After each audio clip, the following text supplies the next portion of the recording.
Hello and welcome to Bringing Education Home. I'm Herb. And I'm Christina. And together we bring you experts and ideas to help grow healthy, happy, successful families that are both inside And outside the box. If you like the show, be sure to follow Christina on Facebook. And please leave us a like review on your favorite podcast platform. I now have the pleasure of introducing Stephanie Lewis. Stephanie is a school psychologist, educator, transformational coach, and creator of the NeuroDraw system, a structured brain rewiring system designed for neurodivergent minds. With 2 master's degree in special education and rehabilitation counseling and doctoral training in school psychology, she brings decades of experience as a teacher, therapist, and clinician. Her work combines neuroscience, visual motor training, and nonverbal patterning to help people change habits, improve focus, and build confidence. Specializing in autistic DHD, she teaches That's actually right. clients how to externalize thinking, interrupt automatic patterns, and create new behavioral loops that support lasting change in performance, health, and daily functioning. Welcome, Stephanie. It is a pleasure to have you here today. Thank you so much for joining us. Thank you for inviting me. I'm a pleasure to be here. It has been such a journey and such a pleasure getting to know you. Just Oh, yeah. background, Stephanie and I have been hanging out in what's called the Podcom, and it's a place where podcast guests and podcast hosts get together each week and share ideas about stories and things like that and get connected on podcasts. So I've been able to watch Stephanie develop and grow and get ready for her to join us here. And I am super excited because we have an autistic son. We worked with people with autism before. We know that this is such an important thing for parents to help their children when they kind of get stuck in those loops and things. So Yeah. on your past, why is this a passion for you? What made you want to share this message with people and families? Okay. Well, first of all, thank you again. The truth is, it's because I was a very, very depressed child. I'm now 64, but my childhood and most of my life was very difficult, and I didn't know why. Now I'm married. I've been married for 41 years. We'll be together for 44. We have a daughter who's 32. He's retired. So it's not like I haven't had anything. I don't want to say anything like that. But it was a very, very difficult life for me, and it's because in general people didn't like me, and I didn't know why. Um, and I wound up having some very severe health problems, and I had a near-death experience in 2018, and I think those things changing. I won't say, pardon me. I won't say that the change was instantaneous, but less than a year later, I had a different outlook on life after that happened. And I had made a decision that no matter what, I was going to get better. And that I realized that the medical system couldn't help me. So I did. And here I am. I've been in remission since 2018. Um, And in 2021, I found out that I have autism and ADHD, which you correctly said ADHD. That is how you say it. ADHD or AUDHD, which to me sounds better, is autism and ADHD. But it's not like a 50-50 thing. It's different for everybody. And so I found out at age 61, like I said. And I mean, when you were reading my credentials, I thought, wow, that sounds really good. It must be smart. I do all that, and it's true. I don't know how I did all that. I don't. Actually, somebody like on Facebook on a post I left in a group made a comment that I must have been very privileged because I've achieved all this stuff. And I wanted, and now I have a business page, so I actually have to be careful with what I say. And so the first thing I wrote, wow, you know, and then I didn't hit send. And well, anyway, so Anyway, I don't know. I go off on tangents. Excuse me. That's all That's that was. okay. Thank you. So, when I found out for the first month, I was very depressed because I realized that was it. This was never going to change. Mhm. And that was the first month. And then I realized that, well, this was actually my entire career. All my education, everything I've done professionally in my life was this in every single way, including putting myself through I may be beyond the doctorate, putting myself through that program, working as a research statistician. I mean, so I can read studies. I mean, I could do this, right? So I also studied energy medicine and energy healing since I was 13, because like I said, I was a depressed child and I needed help. And that then came into play here too. I realized that I needed a better way to manifest things because I needed to manifest all this stuff for myself. And that's where this came from. So it started off as a manifestation tool, the law of attraction, which I believe is just basic physics. Just there's nothing strange or woo about it as far as I'm concerned, but they do talk about it all through the Bible. Yeah, so that's where it came from. And what I want to share with people is what I got. I mean, I got being happy for the first time. And it's sad because, like I said, I've been married for 41 years, and this is my human. Truly, he's my person. But I was never happy. I was, and it's not just that. I don't have really have RSD anymore, and RSD for me was debilitating.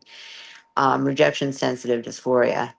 Okay. And yeah, it was debilitating for me, and it caused me to make some and do some very, very rash bad things to myself. And so I don't really have that anymore. Do I not get do I get affected? Yes. Do I probably get affected more than other people? Maybe, yeah. Yes. Is it anything that I can't control? No. I mean, and I can get through it quickly. And that's such a gift. We have an 80% suicide rate, as a sub attempted suicide rate, and a 60% higher completed suicide rate as compared to the general population. I don't know if that's just in this country or not, but it's bad. This is bad. That's a big number. That's a It's big huge. gap. These are big, and this is like real. This is this is real. So to be able to give anybody any kind of relief from that is just a miracle as far as I'm concerned. And I bring up the NDE because the NDE had a lot to do with it. Mhm. Yeah. So And tell us so, about that. oh, okay. Well, okay. I don't want to get into all the. I mean, there was a whole lot of drama involved, but I'll just say that I refused to go to the emergency room because I have chronic pain, Mhm. and in Georgia, I lived in Georgia, and in Atlanta, and they had labeled me as a drug seeker. And in Georgia, they tend to label chronic pain people as drug seekers. Oh, okay. Yeah, it's just the way it is. So I have no ostomy. I have a bag, and no colon. Okay, I don't know. No, You know go what? ahead. Oh, good. Yeah, no, Oh, you're fine. okay, good. Here, and so from the Crohn's. um, and so I wound up with a 6 hour virus, and it basically killed me Oh, ouch. because I refused to go to the ER. Mm. And I wound up, this went on all day long. I mean, and I wouldn't go. I was screaming and crying. My whole body was covered, just filled with Charlie horses, from being so. I found out why Jesus went insane at the end and said, "Father," because Yeah. that was it. I mean, being that dehydrated, there's nothing else that drives you out of your mind. So I couldn't even make a rational decision. And then my husband, like, he's looking at this, and finally, like 8 hours later or 9 hours later, he says, I called an ambulance. I said, I'm not going. And he said, yes, you're going. And so I hauled into the ambulance. I get to the ER, and I was in organ failure. Oh, ouch.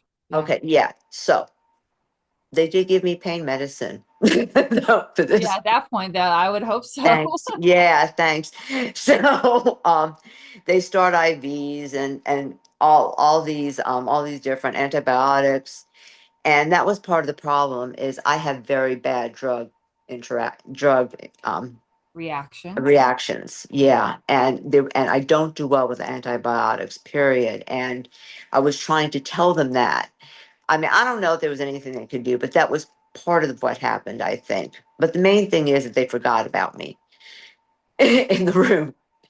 This is, you can't make this stuff up sometimes. Yeah. Yes, I was brought to the ER in organ failure, going in organ failure, put in one of those huge multi-purpose rooms with all the stuff in it. I sent my husband home. There's a lot more, but it's a lot of drama. But I sent my husband home because he hadn't slept, and they forgot I was there. And so I will tell you right now, no, I didn't see God. It was because God didn't want me to see him. People have gotten really angry with me because I didn't see God. And it's like, okay, you have one, you see him. Okay. So I was walking in dark and getting darker. Okay. Anyway, I felt like I was in a giant tube and it was pitch black, and I couldn't see anything, but it was pitch black. But what I felt was vibration. I mean, it wasn't like a heart. I don't know. It was like vibration. And then I felt like a pull here. Yeah, actually it was here. It was that way. And like that. And I realized what happened, and I started to scream and cry and beg to be let back. And it was because I didn't want to leave our child. Yeah. Because I had not been the world's greatest mother, and that was why. And I wanted to be able to be a good mother. Yeah. So I got my wish. And when you came back, how did that lead into what you do now to help families and children with some of these emotions and the thoughts and things that are happening? Well, the biggest recovery I had to make was learning how to trust myself and how to respect myself, because those two things are the foundation of confidence. And I believe that we have such an epidemic of a lack of confidence and a lack of an ability to be internally not motivated, but internally motivated, but also just internally validating to ourselves. You know, children, so for example, and I don't even think that most families do this, but if a child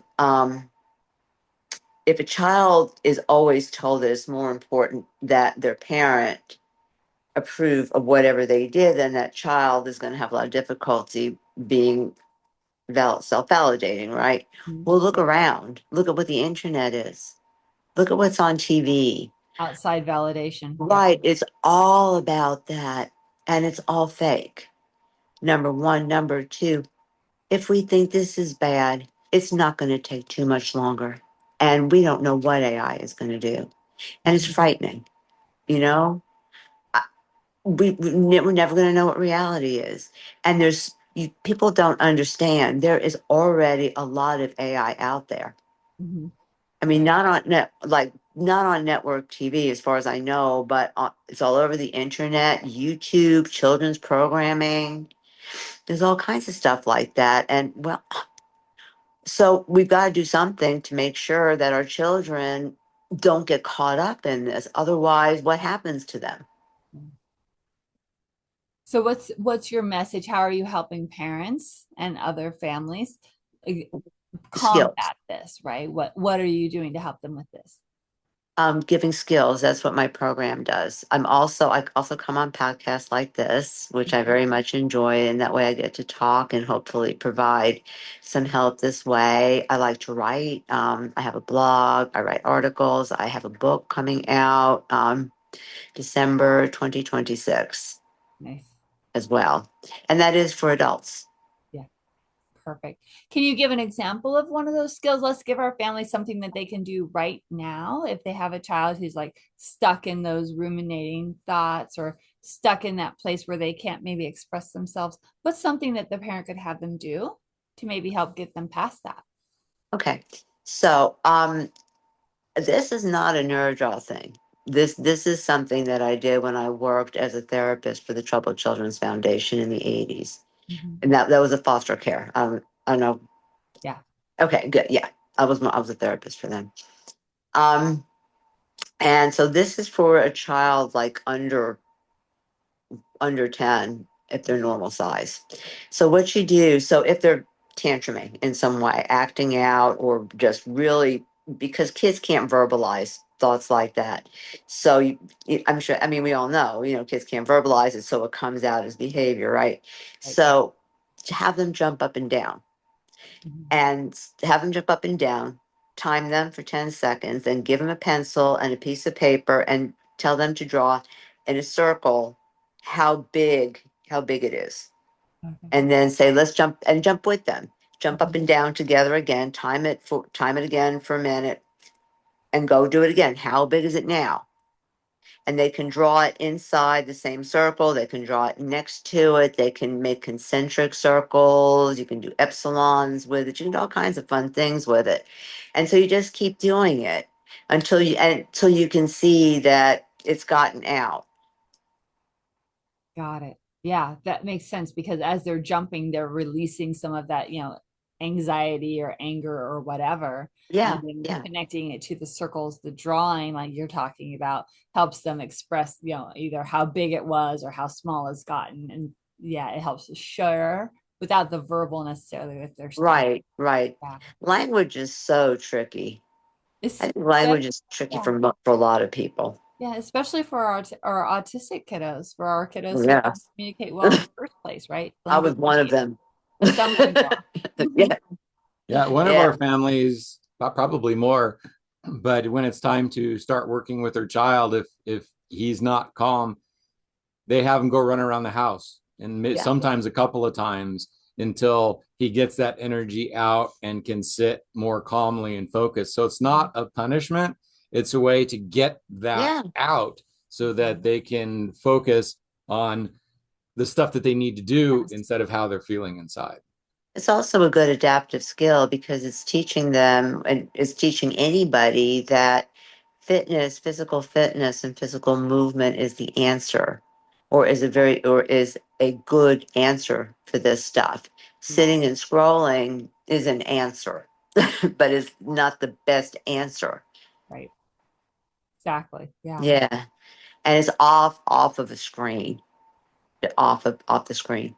So anyway, I learned to do this when I worked for them. Okay. Yeah. So tell us more about NeuroDraw. What kinds of things is it trying to help express, or tell us how it's helping to calm the nervous system? What does NeuroDraw help families do? So NeuroDraw is a 4-part brain rewiring system. It's a form of therapy. And it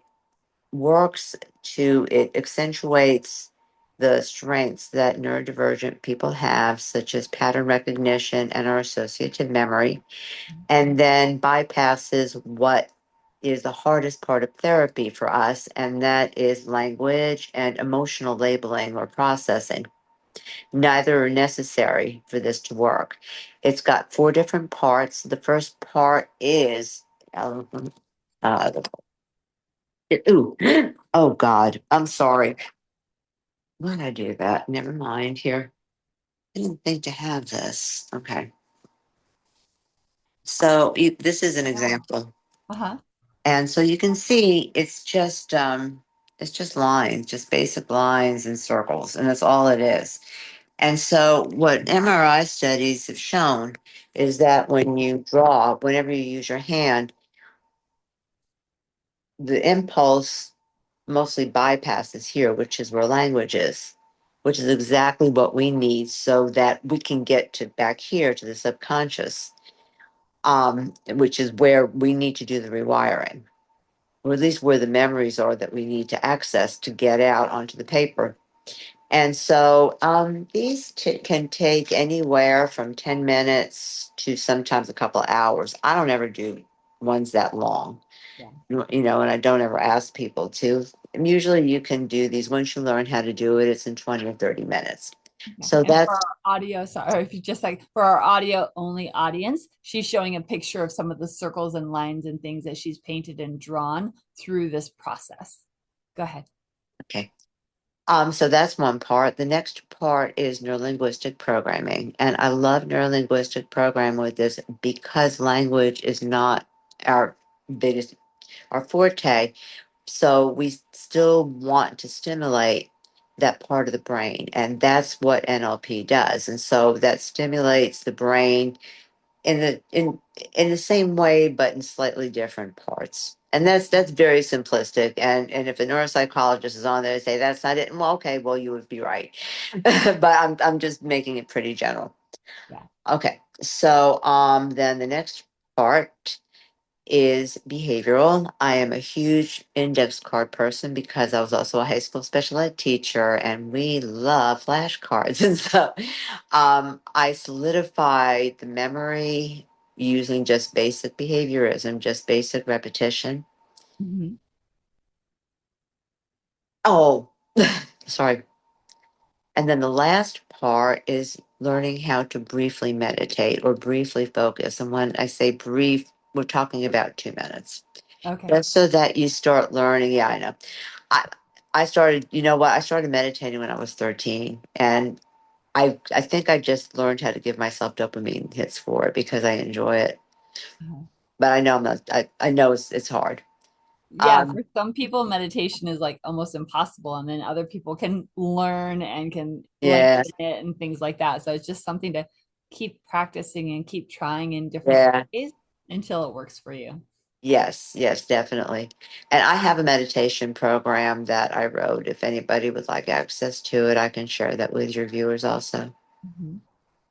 Yeah, my mom does scribbling is what she calls it. So she has Okay, books good to and books know. of where she just draws circles and lines and so she does that quite regularly. And I had developed a meditation practice, but then I had a snowboarding accident and I hurt my head worse because I'd hurt my head.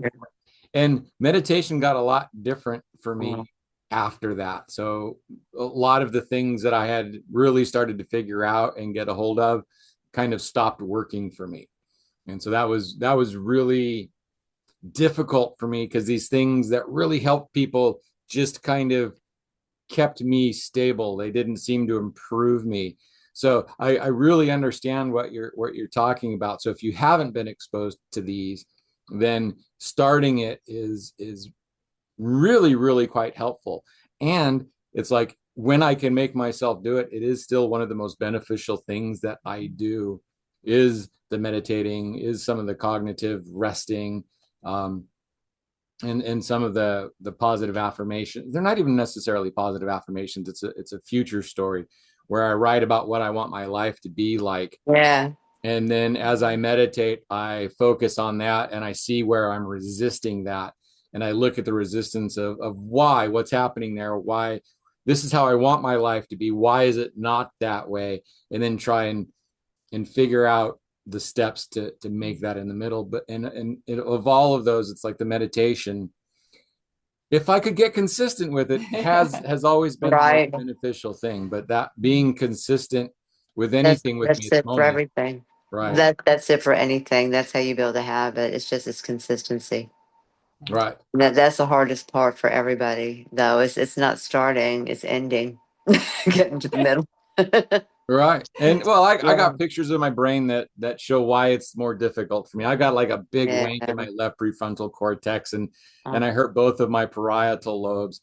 So it's like, yeah, there's actual structural things that for I'm sure. working on now. Yeah. And it is slowly getting better.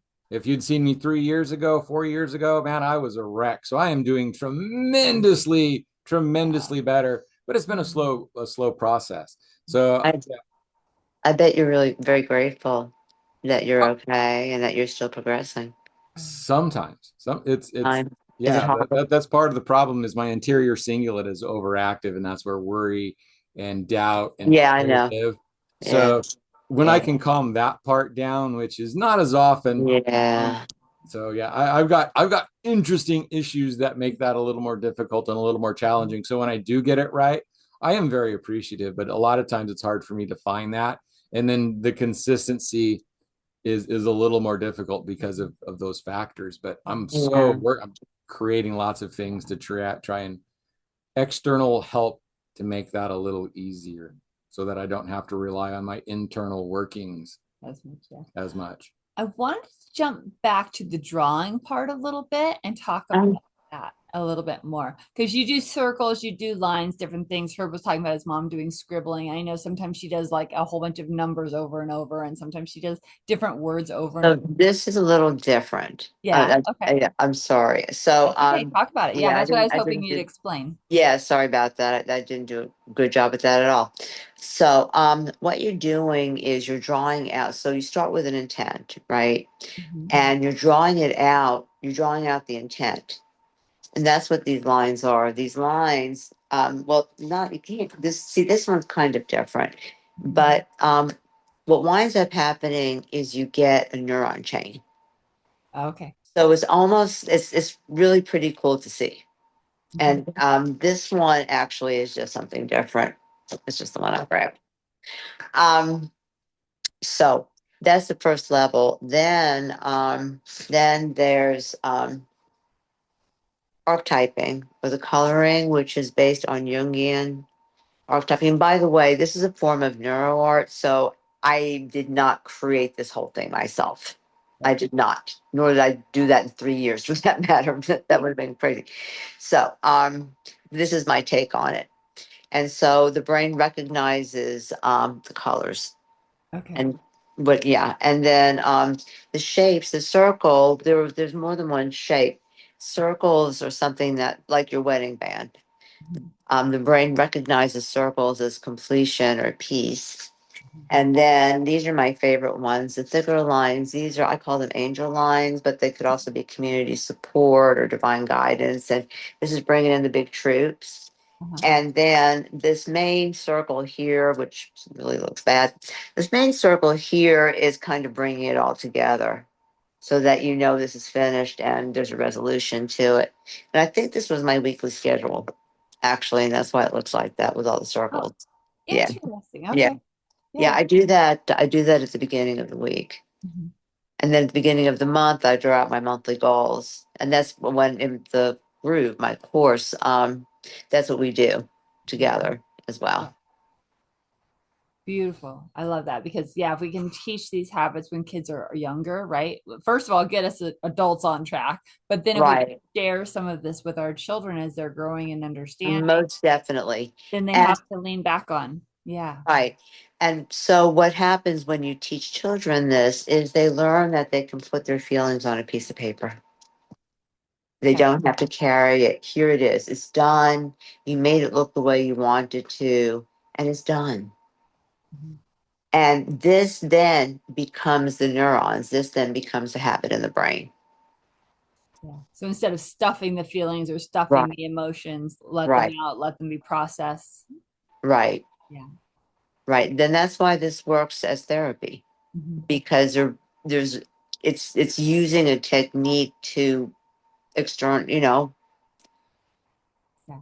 Yeah. Externalize it. Yeah. Yeah. Yeah. Beautiful. That wasn't actually my That's therapy. kind of rough for me. I don't feel artistic-y when people ask me to do stuff like that. The way my Just see brain this. works. I can't. I'm horrible. I can't draw a circle or a straight line with a ruler. Forget Right, it. but you were saying that represents stuff.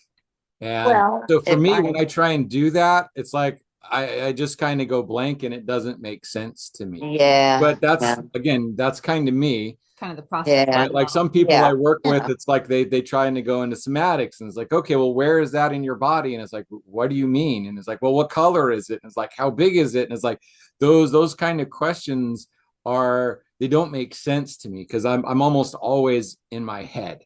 Yeah. Um, but I always am feeling all of my body at once. So like right now, I can tell you how my feet are tingling. I can tell you where my toes are. I can tell you what's happening in my legs.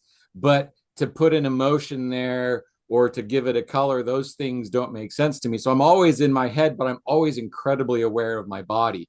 So sometimes, so for those of us that will have trouble with that or don't necessarily understand that, how do you start that process? Because I've tried to start it before, but as it doesn't make sense, it's hard for me to settle into it. Herb, I'm not sure what your question is. Okay, so for those of us who are unartistic and don't understand that, how do we get started doing that? Oh, a piece of paper and a black pen. Just whatever happens to get on the page. Yeah. Yeah. Just a piece of paper and a black pen. Well, I can't demonstrate it right now, but just let your hand just trail on the paper, or let it just rest there. Just let it move a little bit. I mean, start where you are. If what you have is holding a pen on a piece of paper and feeling okay with that, then that's what you have. You know, if you wanted to try something like this. I mean, I'm wondering if part of it is just that your own discomfort. No, I don't want to say just, but I wonder if part of it isn't your own discomfort, and if that too. So it's almost like so you kind of stiffen up. You know, if that's the case, then maybe you just need to allow yourself to be comfortable. I mean, it sounds like you've been through some real trauma. It does, yeah, and so. I would imagine that there's a lot of things that you feel uncertain about, and I'm not trying to be your therapist at all. But I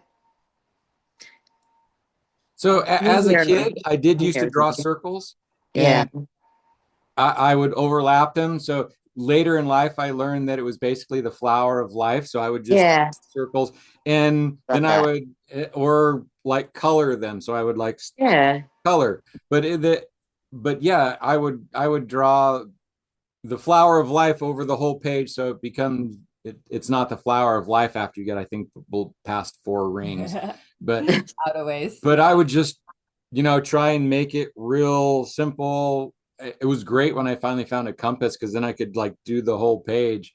yeah, But yeah, then somewhere along the way that got knocked out of my head again, I guess would be a good way to put it.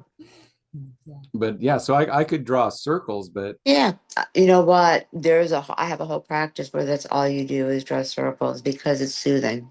Soothing. Yeah. But it's a circle. Beautiful. So Yeah. let's encourage our kids, when they are kind of angsty or when they are kind Yeah. of that, it's like, can you just put a pencil or pen to a paper and see what happens? And let's just explore that a little bit.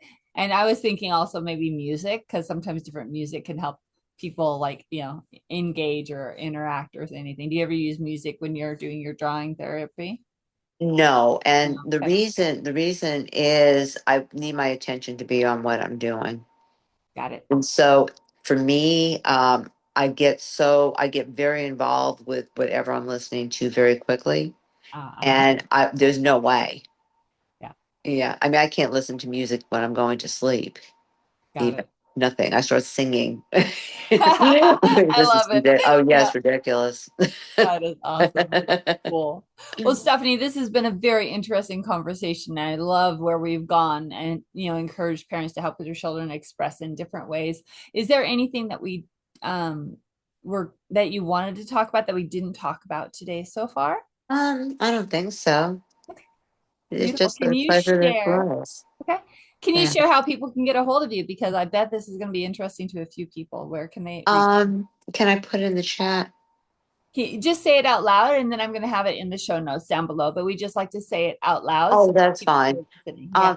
For right now, let me just give my email. I think that is Stephanie, STEPHANIE at successwithtlb.com. Okay. Stephanie at successwithtlb.com. Yes. Beautiful. Thank you so much. So if you are curious about the process, about NeuroDraw, about how it can help you and your family, reach out to Stephanie. She's ready and willing to help you and your family move forward a little bit. So Stephanie, thank you so very much for being here today and sharing with us. It has been a wonderful discussion. Yes, thank you for being here. I might have been a little rough there at the end because it's like some of these things that like drawing doesn't make sense to me. But I see other people do it. I see how powerful it is for them. And sometimes it's like, wow, I've got to figure this out and how to I do wish it I could do myself it more. or Yeah. do it more myself. Well, So thank you for being here and explaining that and sharing it with us and for Yeah. sharing it with our audience. You are actually out in doing this and making it available to other people, where so many people find stuff and then they just hold it to themselves, and you're putting yourself out there. And so that kind of makes you a hero because you are actually out there making the world a better place. So thank you for being on our show today. Thank you so much for inviting me. Okay, audience, you know what time it is. It's time to like and subscribe and take care of business, and make sure you're sharing with other people. If you have gotten a golden nugget from one of these shows, share it. Don't just hold it, right? Help other people know where to go and help their family raise happy, healthy, and successful And share kids. it by leaving a comment, leaving a comment that actually increases our activity, and the people can come in and see it that way as well. So all of that helps us reach more people. And that's what we're here to do, is to help get out there so more people can find these beautiful nuggets and these beautiful people and these beautiful heroes that are out there actually doing stuff. So thank you again. All right. Until next time. Bye for now. Bye. Hello and welcome to Bringing Education Home. I'm Herb. And I'm Christina. And together we bring you experts